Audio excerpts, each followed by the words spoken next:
The private blockchain. The private blockchain is the second type of blockchain we are going to be discussing about. From the name, you can already tell from the name private means it is controlled by an organization.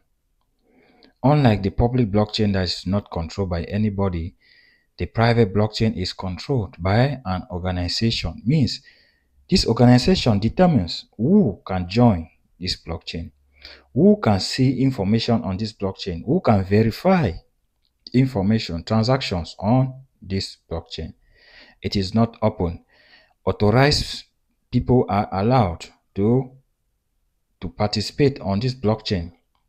It is not like the blockchain, public blockchain, where anyone can see transactions displayed on the blockchain, anyone can verify them, anyone can modify them.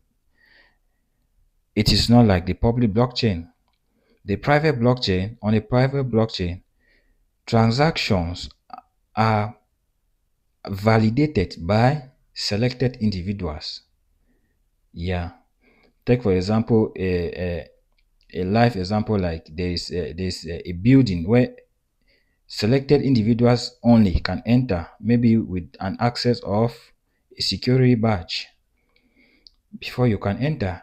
So this is how private blockchain works. Information here is verified by selected individuals. There is a high level of security when it comes to private blockchain, because only selected individuals manages this blockchain. Information here is run by a group of selected individuals. So energy consumption as well is slow.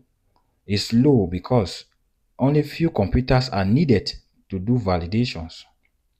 Only a few computers are needed to validate transactions, and transactions are verified by those individuals only.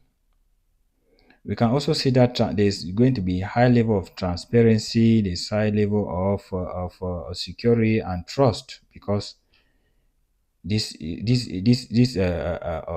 blockchain is managed by a group of selected individuals. The only disadvantage is that it's not decentralized, because unlike the public blockchain, which is decentralized, the private blockchain is not decentralized. It's not accessible to everyone. Yeah, this organization, it determines who can join. And institutions that use private blockchain are, you have like the hospitals. Yeah, hospitals use private blockchains to protect patients' information, patients' medical record.